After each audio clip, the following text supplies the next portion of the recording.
조금 무서웠어요. 그런 병이 있다는 게요. 뭐야?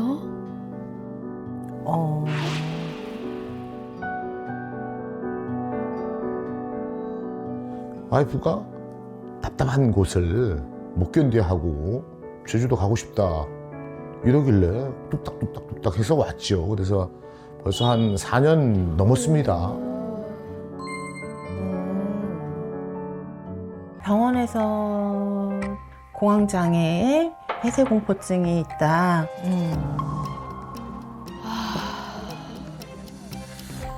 그냥 이게 이러다 죽겠다. 그냥 이거 죽는 거구나.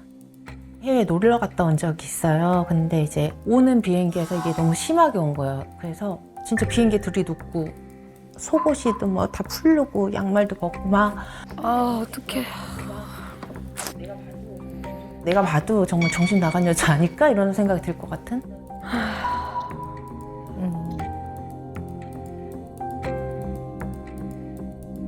이것도 유전이 있을까? 듣고 나한테 옆에 보니까 이것 때문에 이게 오는 거 아닌가 이런 생각도 들고. 진짜 그것만은 안 됐으면 좋겠다는 생각 있죠? 이게 살아가면서 얼마나 힘든지.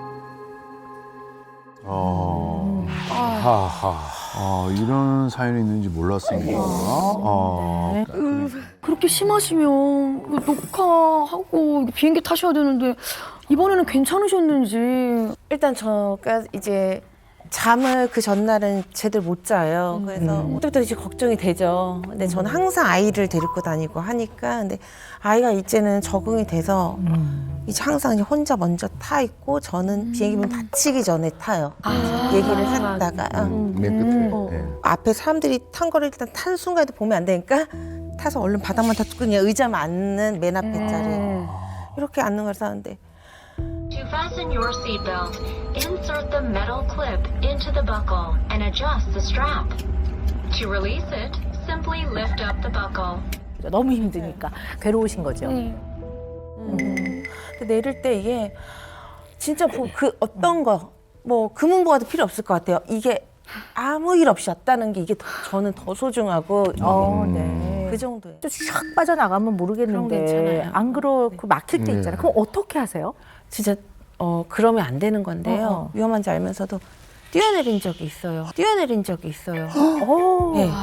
언제? 나는 몰랐는데. 친구랑 이제 아이들을 뒤에 태워놓고 제가 운전한 건 아니에요. 근데 제가 옆에 타고 있는데 너무 밀리니까 이게 막 그 뒤에서는 애들이 이제 좀 시끄럽고 터널은 밀리고 이게 갑자기 막 애들 시끄러움 이렇게 그거거든. 시끄러운 거랑 같이 온 거예요. 이걸 어떻게 하지 하니까 저도 모르게 문을 열게 되더라고요. 그 상황이 어떻게 할 수가 없는 상황에서 저도 못 참고. 그러면 제일 힘든 게 사실 터널도 힘든데 이거는 거의 끝판왕이거든요. 폐소 있는 사람한테. MRI 괜찮으셨어요? MRI 힘들지. 와, MRI는 이거는 아예 그래서 MRI는 처음부터 물어봐요. 폐소 혹시 있으세요? 그러면은 그럼 또 신경 안정제도 좀 놔주긴 하는데. 아니 MRI 얘기하시니까 그 제주도에서 같이 이제 병원을 갔어요. 안에서 막 난리가 난 거야. 막 소리 지르고 막 울고 물고 막 난리가 나서 뭔가 가지고 봤더니 거기 안에서 뭐 울고 물고 해가지고 진짜 힘들지. 애가 오죽하면 엄마 이거 참아야 돼 이러는데도 애한테 내가 어떻게 참고해서 못하고 왔어요. 끝내는 맞아요. 못하셨어요? 못했어 MRI들 그래서. 그래서 막 초이nem이 나와. 이거 보고 내가 다 뽑아버려야 되고 막 이게 난 뛰쳐빨리 나가서 숨을 쉬어야 되는데 밖을 보고 근데 몰라요. 창피한 것도 없고요. 맞아. 아니 뭐 죽을 것 같은 공포인데 내가 살기 위해 하는 행동이 그 당시에 뭐 네. 창피한 거를 생각할 겨를이 없겠죠. 없어요.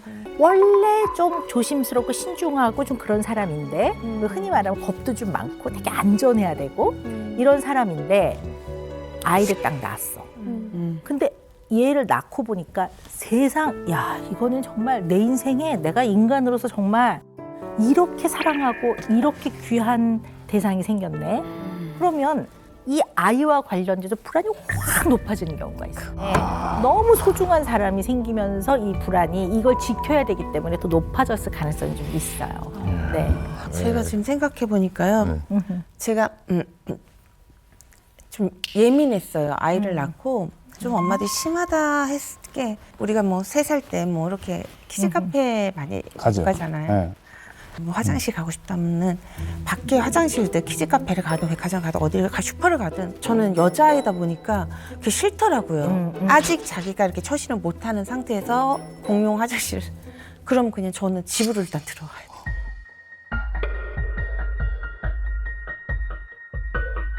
되게 예민했고 지금도 역시나 똑같은데 학교 가기 전날 아무리 늦은 시간이 되더라도 저는 이불 교복, 머리핀, 딱 세팅해놓고. 세팅 빗, 로션, 양말, 가방 쭉 세팅이 되어 있어요. 그거 봐. 폐쇄 공포가 아니어도 이런 면이 좀 있는 거예요. 근데 이게 뭐 나쁜 건 아니지만 아 나한테 이런 면이 좀 있구나. 치료를 좀 적극적으로 받을 법한데 어떻게 잘 받고 계세요? 치료를 적극적으로? 맞아요.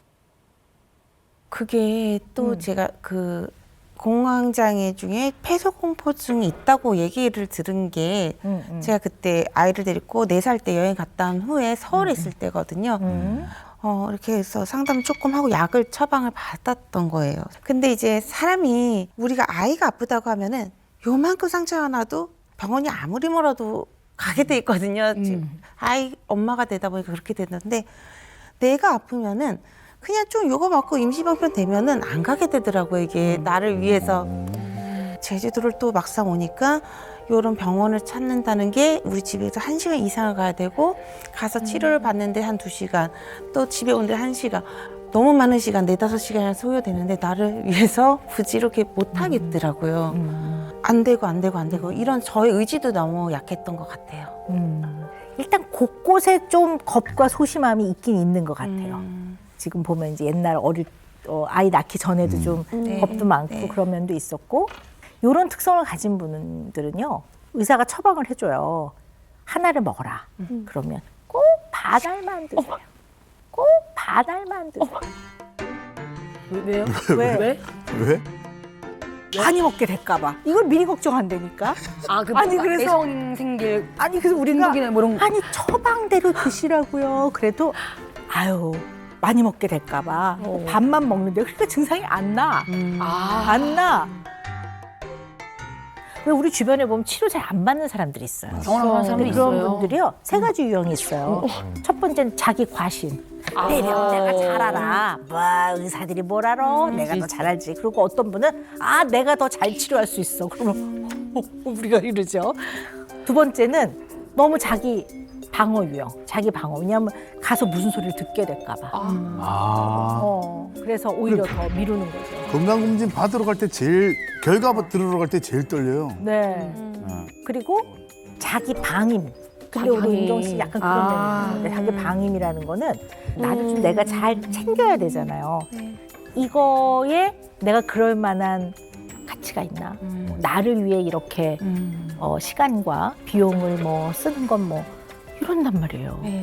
마음은 이해되지만 하나만 알지 둘은 모르는 거란 말이에요.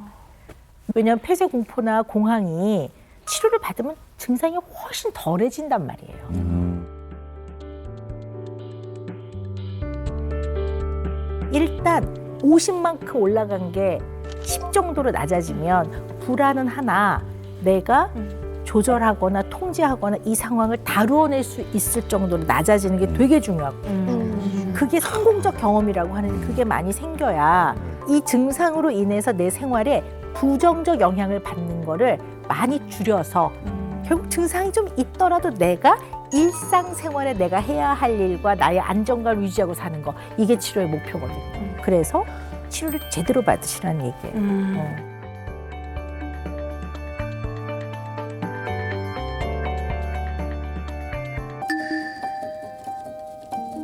예, 맞아요. 저도 그게 가족들도 막 약간 스트레스 받아 하는 부분이거든요. 스트레스 받을 정도라고 돈 번거르는 게? 제가 아직도 기억나는 장면이 있는데 전 그 남자 남자친구 만났던 사람 중에 전 그 남자친구 만났던 사람 중에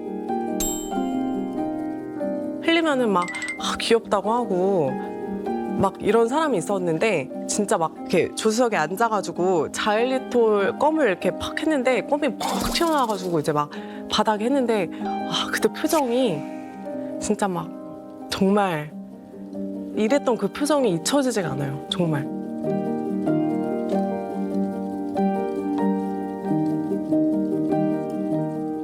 제 남동생이 얼마 전에 저랑 밥을 먹는데 그 초밥집 가가지고 막 초밥을 먹으면서 생강초를 이렇게 접시에 옮기는데 제가 이걸 옮기다가 이렇게 두두두 떨어지면서 옮겼어요. 그랬더니 조용하게 남경은 이런 게 언제까지 배울까 이러더라고요.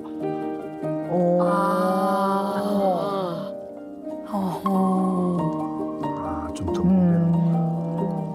뭘 물건 위치나 이런 것들을 깜빡깜빡 하세요? 맨날 찾으러 다니세요? 좀 뒤집어 찾아야 돼요. 근데 제 가방 안에서 물건을 제가 못 찾아서 뭐 예를 들어 립스틱을 사려고 하는데 분명히 한 번 찾았는데 없어요. 근데 두 번째 찾으면 나오거나 네. 그리고 멍도 잘 들어요. 온몸에 네. 니트 옷은 꼭 어디에 우리 걸려서 이렇게 저 조금만 늘어 여기만. 네.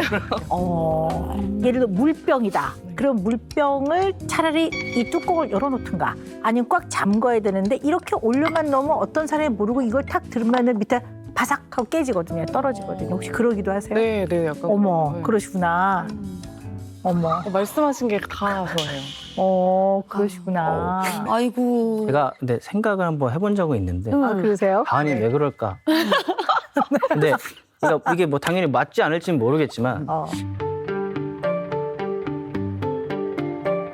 약간 급해서 그런 거 아닌가라는 생각이 들거든요. 급해서. 그러니까 네. 빨리 들기 위해서 가방을 좀 빨리 들고 그러니까 등어와 움직임을 같이 하고 싶으니까 이렇게 하면 이게 누굴 치거나 아니면 가방에 뭘 넣어야 돼요. 귀엽지만 분석은 해보셨구나. 네, 분석은 해봤죠. 분석은 해봐야지. 네, 귀여운 네. 거지만 네. 왜 그럴까? 노력하면 되는데요. 되긴 되는 거예요? 그럼요. 사람이 애를 쓰고 노력하면 훨 나아요. 자, 그런데 부주의한 것 때문에 본인이 걱정하고 혹시나 나를 이 사랑하는 남기가 나를 이제 혹시 그런 것 때문에 지치면 어떡하지 걱정하시잖아요. 네.